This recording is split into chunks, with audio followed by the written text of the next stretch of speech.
Hai semua, perkenalkan nama aku Sonia dari kelas F, dan di video kali ini aku akan membahas tentang reksadana. Nah, apa sih itu reksadana? Reksadana adalah wadah yang dipergunakan untuk menghimpun dana dari masyarakat untuk selanjutnya diinvestasikan ke dalam portofolio efek oleh manajer investasi. Untuk lebih jelasnya lagi, aku lanjutin di screen berikut ini ya. Selamat menyaksikan. Nah, pengelolaan reksadana melibatkan beberapa pihak. Yang pertama ada manajer investasi. Manajer investasi adalah pihak atau orang profesional yang berkualifikasi yang akan mengelola investasi para investor. Mereka ini dipercayakan akan lebih mengerti tentang keuangan, sehingga fungsinya yaitu untuk meminimalisir resiko, khususnya bagi para pemula yang belum memiliki pengalaman dalam berinvestasi. Nah, manajer investasi sendiri itu memiliki tugas seperti yang pertama, mengelola aset nasabah dengan cara mengalokasikan dana sesuai dengan jenis reksadana yang telah investor pilih. Yang kedua, memutuskan instrumen mana yang dibeli, seperti manakah saham atau obligasi yang akan dipilih. Yang ketiga, memutuskan kapan instrumen dijual atau dilepas. Dan yang terakhir yaitu melaporkan kondisi aset nasabah secara harian. Dan sebagai gantinya, nanti investor akan membayar biaya jasa ke manajer investasi. Selanjutnya, pihak yang terlibat adalah bank kustodian. Ini adalah bank yang bertindak sebagai penyimpan kekayaan. Lalu, bagaimana cara kerja reksadana? Uang yang tadinya dipercayakan ke manajer investasi nantinya akan diinvestasikan ke dalam berbagai instrumen keuangan. Di dalam reksadana terdapat berbagai jenis reksadana. Nah, di sini bisa dilihat bahwa semakin tinggi pengembalian, maka semakin tinggi juga resikonya, tergantung pada portofolio reksadana investor. Pertama, reksadana pasar uang.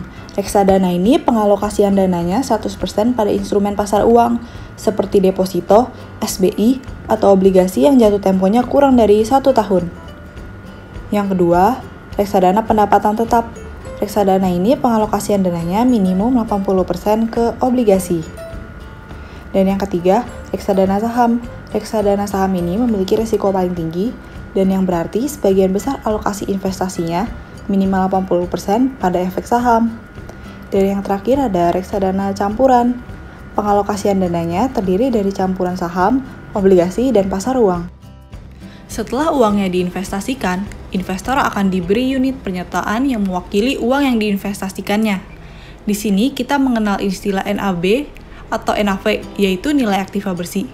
Ini adalah nilai yang menggambarkan total kekayaan bersih reksadana setiap harinya. Kenapa investasi di reksadana? Karena reksadana memiliki keuntungan, salah satunya yaitu adanya pengelolaan dana oleh manajer investasi bagi yang mempunyai keterbatasan waktu. Yang kedua, likuiditas yang tinggi. Unit investasi tersebut dapat dengan mudah dicairkan kapan saja, tidak seperti investasi deposito misalnya. Ketiga, adanya kemudahan untuk memulai investasi dan dapat diakses oleh siapapun.